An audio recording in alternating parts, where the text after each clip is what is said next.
Ya, Bapak Ibu, kita masih akan segera masuk ke segmen yang kedua. Tadi saya ingatkan lagi untuk Bapak Ibu yang ingin bertanya.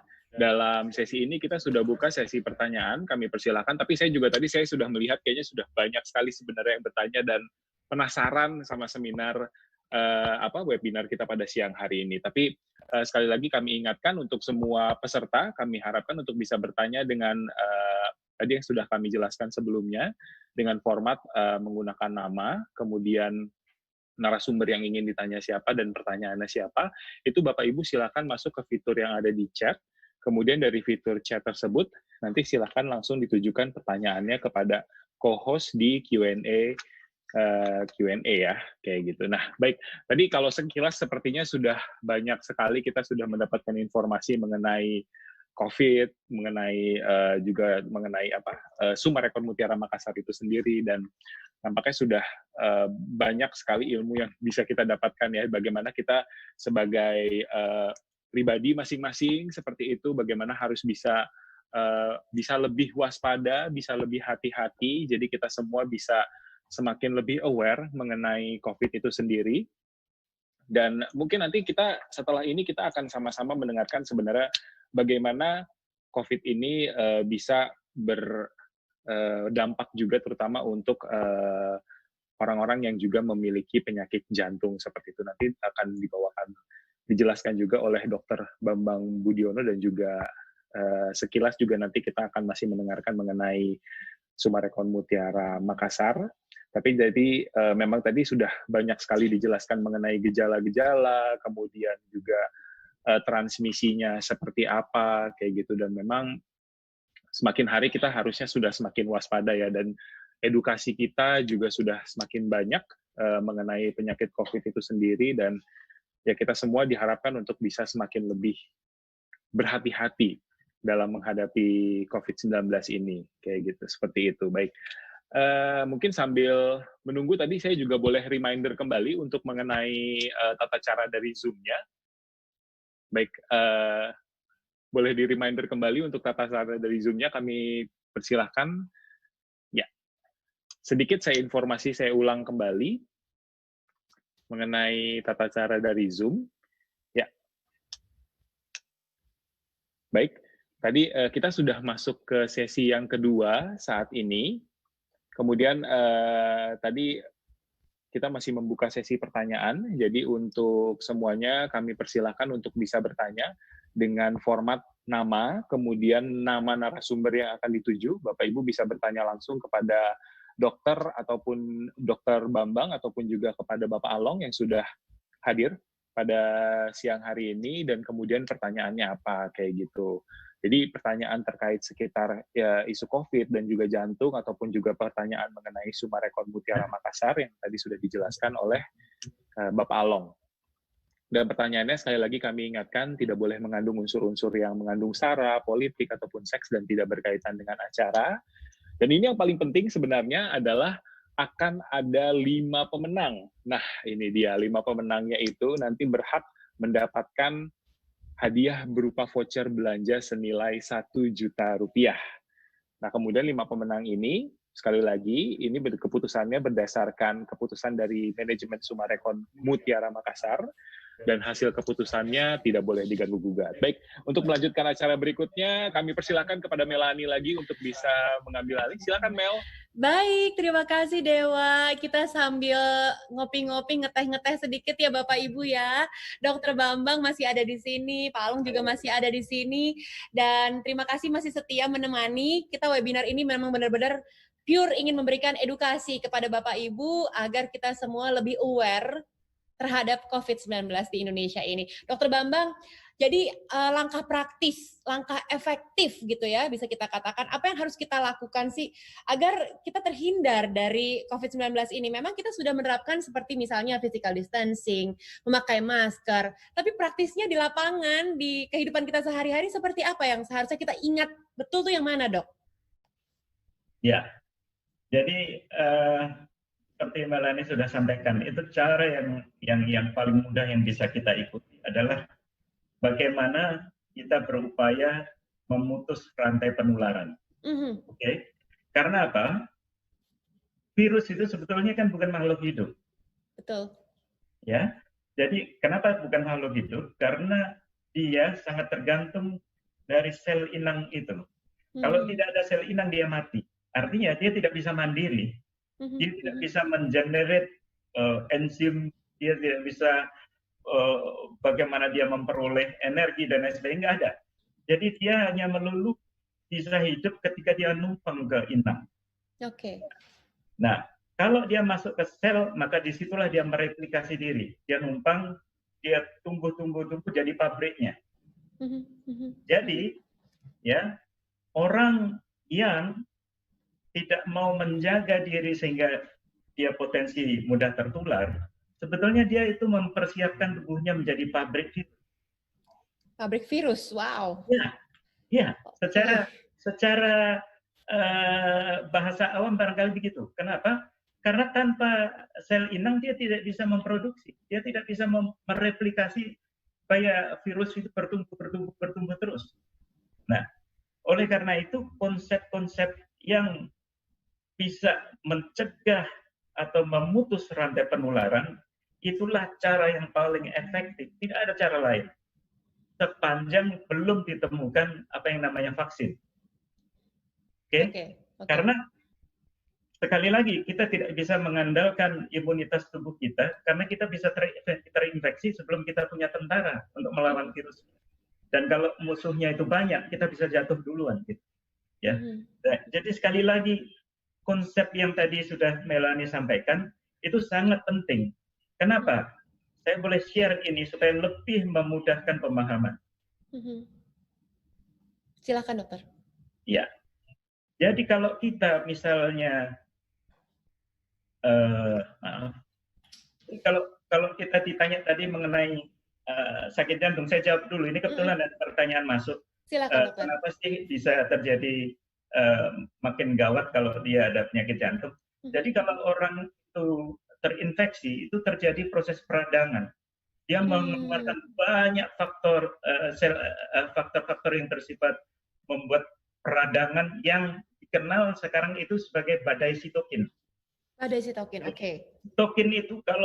Sitokin itu salah satu upaya kita untuk melawan sebetulnya. Tapi kalau dia berlebihan, menimbulkan proses peradangan yang sangat berat, justru menjadi bumerang untuk tubuh kita. Nah, ada ini pertanyaan kebetulan masuk sekalian saya jawab. Kenapa lebih banyak pada laki-laki dibandingkan wanita yang terkena COVID? Dan kenapa yang parah dan lebih ke arah kegawatan itu laki-laki dibandingkan wanita? Nah, ini penting untuk Melanie.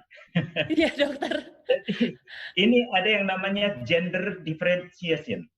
Ada perbedaan dampak terhadap gender infeksi COVID ini. Ini yang penanyanya cerdas, cuman ini saya nggak lupa catat tadi namanya. Nah, ini wanita memiliki hormon yang kita sebut sebagai hormon progesteron dan estrogen. Iya. Ini memiliki potensi untuk berperan di dalam sistem pertahanan tubuh dan dia bisa merangsang terjadinya pembentukan sel yang bersifat peningkatan imunitas. Oke. Nah, ini adalah keuntungan gender. Oke. Tidak dimiliki. Nah, ini sedang dilakukan penelitian untuk memberikan hormon terapi pada laki-laki. Jadi laki-laki malah diberikan hormon wanita. Diberikan hormon estrogen gitu, Dok? Iya, dan estrogen dan progesteron, tapi dosis kecil mereka yang terpapar COVID dan kondisi berat. Ini kita belum tahu hasilnya, sedang dilakukan pengamatan. Karena saya baca itu masih dalam proses penelitian, belum ada laporan tentang itu. Tetapi secara nalar bisa dipahami bahwa karena kenapa juga menjelaskan wanita lebih jarang yang jatuh ke kondisi berat dan lain sebagainya adalah dia memiliki hormon yang memiliki efek protektif. Nah, ini menarik ya. Menarik sekali. Dan ini saya sendiri juga baru tahu beberapa hari yang lalu ini. Ada gender differentiation. Saya share supaya masyarakat juga paham. Nah, SARS-CoV-2 tadi dikatakan oleh Melanie, kenapa sih orang yang banyak faktor risiko mudah terkena COVID dan jatuh ke kondisi yang berat?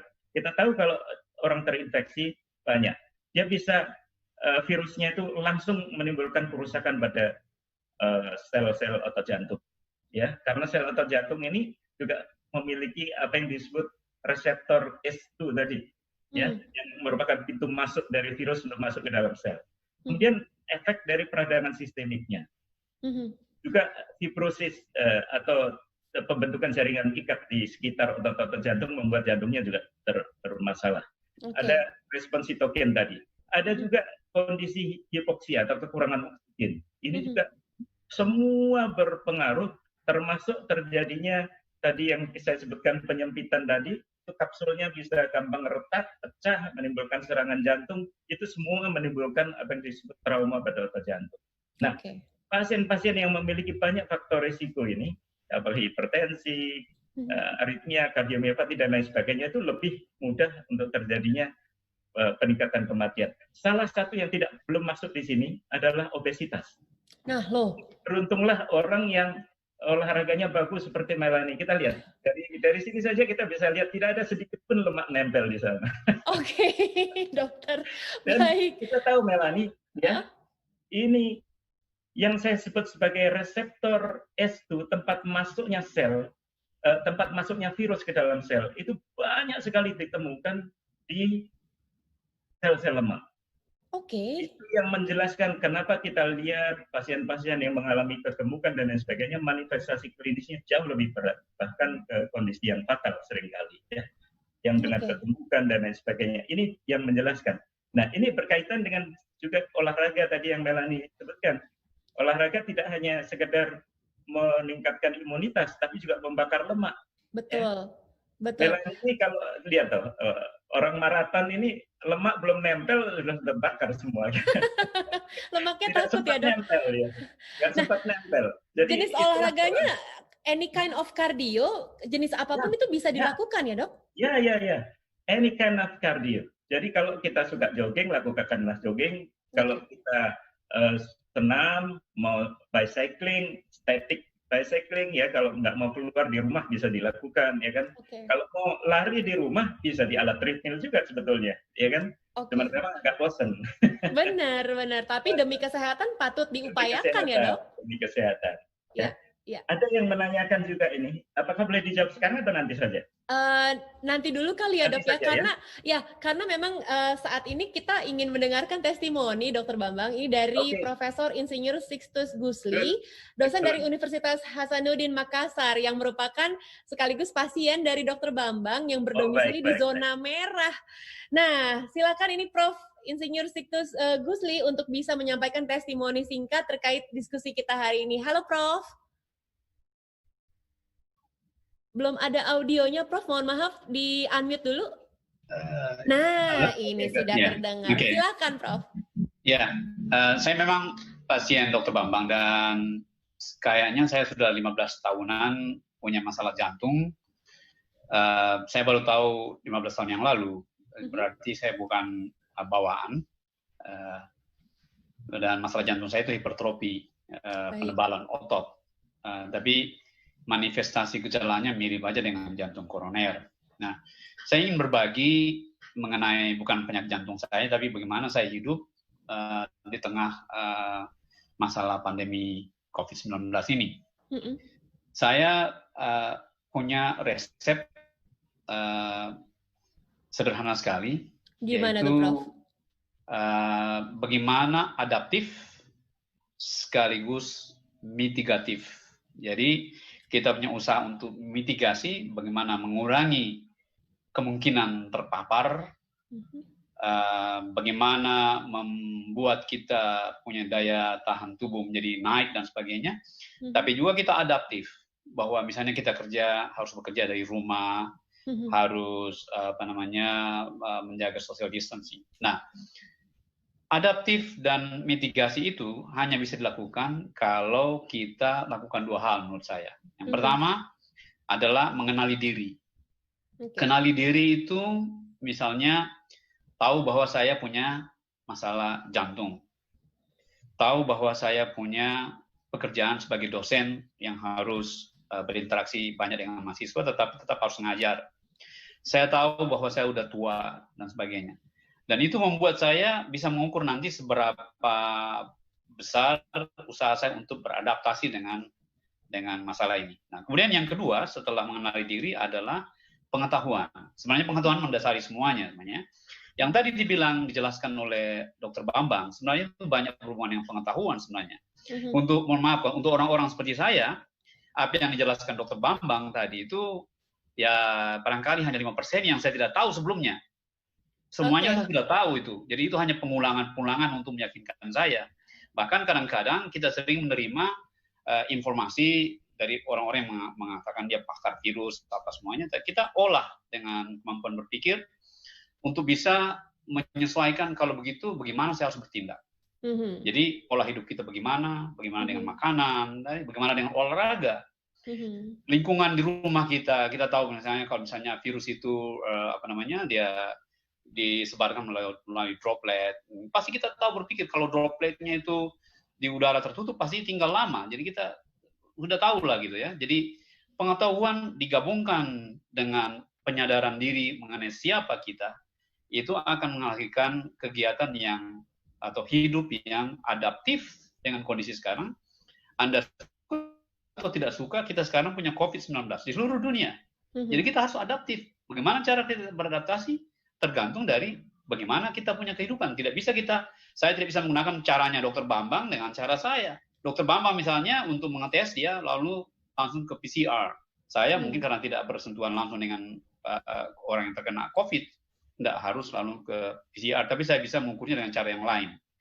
Jadi lagi-lagi dua, mengenali diri, pengetahuan, dan itu digabungkan menjadi action, pola hidup yang adaptif dan mitigatif dengan kondisi sekarang. Itu yang saya lakukan. Terima kasih. Keren sekali Prof. Sixtus Gusli. Wah, luar biasa ya. Ini mungkin tips yang bisa kita lakukan ya Bapak Ibu ya. Jadi mengenali semua dulu. Orang bisa lakukan. Betul, mengenali dulu diri kita, mengenai penyakit yang ada dalam diri kita. Lalu kita lakukan mitigasi, memang mencari pengetahuan sebanyak-banyaknya. Tapi ingat Bapak Ibu ya, cari pengetahuan dari sumber terpercaya. Kalau pengetahuannya terlalu banyak, informasinya terlalu banyak, nanti stres. Nah, kalau stres apa yang terjadi? Imunitas kita juga jadi menurun. Betul begitu ya? Betul. Baik, terima kasih Prof. Terima kasih banyak sudah memberikan testimoni untuk kita semua, menjadi inspirasi untuk kita pada siang hari ini. Baik, terima kasih. Dr. Bambang, menarik tadi ya dari Prof. Sixtus Gusli ya. Jadi memang kita perlu tahu dan kita perlu mencari tahu lebih banyak. Cuman nih sayangnya kan memang informasi yang beredar tidak sepenuhnya kompeten, begitu ya Dok? Ya, tepat sekali. Jadi kita kalau mendengar penjelasan dari Prof. Sixtus, ya, itu sangat runut dan dia memahami apa yang dia katakan. Selain memahami apa yang dia katakan, dia lakukan. Nah, itulah yang kita harapkan sebenarnya. Kenapa kita minta ada seorang pasien memberikan testimoni? Karena ini bisa dilakukan oleh semua yang lain, tanpa kecuali. Jadi sangat bagus tadi message atau pesan dari Prof. Sixtus. Saya hanya ingin sedikit menggarisbawahi Melanie. Silakan Dok. Ini mengenai pemahaman kenapa sih kita tadi berulang-ulang Melanie menyatakan pentingnya melakukan physical distancing dan lain sebagainya. Nah, yang disepakati memang saat ini 6 kaki ya, atau kurang lebih 2 meter lah ya. Satu kaki kan 30 cm ya, jadi 1,8 katakanlah bulatkan 2 cm. Itu jarak yang aman. Nah, kalau kita jaraknya sudah aman, ya, kemudian kita juga mengenakan masker, kita sudah katakanlah double protection. Nah, ini terbukti, ya. Kalau kita pentingnya masker dengan physical distancing ini, kalau kita normal-normal saja, artinya tidak melakukan apa-apa. Kalau satu orang terinfeksi, ya, dalam 5 hari itu kira-kira 2-3 orang akan terinfeksi, tertular. Dalam 30 hari dia akan menulari sekitar 406 orang. Wow. Ya, karena ini setiap hari akan berlipat terus. Betul. Nah, kalau kita bisa mengurangi separuh saja, ya, dengan cara physical distancing dan memakai masker, maka mengurangi ini kita satu orang terinfeksi hanya 1,25 orang dalam 5 hari. Dalam 30 hari dia hanya tertular 15 orang. Oke. Kalaupun kita tidak bisa 100% memproteksi, 75% saja, maka kalau satu orang terinfeksi, dia tidak sampai menulari satu orang. Dalam 1 bulan dia hanya menulari 2-3 orang saja. Dalam 1 bulan. Nah, inilah kenapa sangat penting yang tadi barangkali sudah 3 atau 4 kali Melanie ulang. Tapi saya kira itu jangan kita bosan mendengarkan, diingatkan itu. Kadang-kadang kita tahu, tapi kita lalai untuk melakukan. Padahal manfaatnya sudah sangat jelas. Nah, ini juga pemahaman apa yang disebut tadi. Kenapa kok 6 kaki? Tapi ternyata sekarang ada yang disebut mikrodroplet. Nah, ini lagi nih, Dok. Mikrodroplet itu dia lebih bisa jangkauannya lebih panjang, dari 8 sampai 9 meter. Nah, bagaimana kita mau? Ya tetap tadi sebenarnya. Kalau kita jaga jarak maksimalnya tidak dapat, setidaknya kalau kita terproteksi dengan masker, kita bisa mengurangi sedemikian besar potensi untuk terjadinya ini. Jadi ini sangat penting bahwa mikrodroplet itu bisa, kalau orang bersin, batuk, itu bisa sampai dropletnya sekitar 2 meter, dia sudah karena efek gravitasi dia turun ke permukaan. Tetapi yang lebih kecil lagi dia bisa terus. Ya. Kalau ini terjadi di ruangan tertutup lebih berbahaya lagi. Lebih lama dia di situ. Oleh karena konsep mikrodroplet ini sekarang benar-benar diperhatikan di rumah sakit, karena rumah sakit adalah tentu saja ruangannya hampir semua tertutup ya. Betul. Jadi, tapi kalau ini di luar outdoor, maka potensi ini menjadi semakin kecil karena terjadi pengenceran virus. Ya. Di ruang terbuka atau di ruangan yang ventilasinya bagus, ini menjadi ini. Itulah konsep-konsep yang barangkali harus kita pahami bersama. Baik dokter. Ada etika yang harus diperhatikan nggak ya, Dok, ya, mengenai etika bersin, etika batuk, itu kan juga perlu dipahami ya. Bagaimana tuh, Dok? Ya, jadi kalau kita batuk atau bersin, ya, satu, apakah kita memiliki sapu tangan atau tisu ya, yang bisa kita gunakan supaya tidak terjadi penyebaran dari virusnya ya. Kemudian melakukan tindakan yang disebut ini, kita lihat ya, kalau batuk atau bersin itu sebaiknya kita menggunakan siku kita untuk menutup. Ini juga menahan. Ya, kalau kita tidak ada tisu atau ini, kita mendadak mau bersin kan kadang-kadang nggak sempat ambil. Betul. Nggak bisa mikir ya, Dok. Sapu tangan udah keluar aja dulu. Nah, ini refleks, kita harus melakukan refleks yang baik. Jangan melakukan seperti ini. Kalau ini muncrat kemana-mana dia. Dropletnya ya, tetapi kita menggunakan langkah seperti ini dengan siku, kita menutup lubang hidung dan mulut sehingga pada waktu batuk atau pada waktu bersin dia tertahan di situ. Tapi kita harus ingat bahwa bagian itu sudah terkontaminasi, jangan kita sentuh-sentuh kemudian kita sentuh muka dan lain sebagainya. Nah, itu dia yang harus diingat juga ya. Iya, oke. Baik dokter. Jadi dokter silakan mungkin diberikan informasi lagi sebagai penutup mungkin dari presentasinya dokter kepada kita semua. Sebenarnya apa yang harus diperhatikan sih? Apa yang harus kita hindari? Apa yang harus kita lebih waspadai? Atau mungkin apa yang paling aman untuk kita saat ini? Itu mungkin bisa disampaikan juga kepada Bapak dan Ibu. Silakan dokter. Ya, jadi prinsipnya adalah seperti yang tadi sudah berulang kali dikatakan, bagaimana kita memutus rantai penularan. Tanpa upaya itu, pandemi tidak akan berakhir dengan cepat. Dia akan terus berlanjut dan semua akan terdampak. Kita terdampak, ya, kesehatan kita terganggu, ekonomi juga pasti terganggu, dan lain sebagainya. Jadi, kita harus semuanya siap berkorban. Bagaimana cara kita berkorban? Dengan kita benar-benar melakukan protokol kesehatan yang ketat. Itu adalah pengorbanan kita sebenarnya, ya. Kita harus menjaga jarak, kita harus tidak mengunjungi orang tua yang usianya lanjut, yang berpotensi terkena infeksi, dan lain sebagainya. Itu kan pengorbanan semua yang harus kita lakukan. Ya. Kemudian kita melakukan sering cuci tangan, dan lain sebagainya. Itu semua sebetulnya juga upaya-upaya yang harus kita lakukan, dan itu pengorbanan dari kita. Jadi tidak ada cara lain yang efektif untuk memutus rantai penularan jika kita tidak melakukan protokol kesehatan yang sangat mudah untuk dilakukan. Ya, tinggal kemauan kita saja. Oke, baik dokter, terima kasih banyak dokter.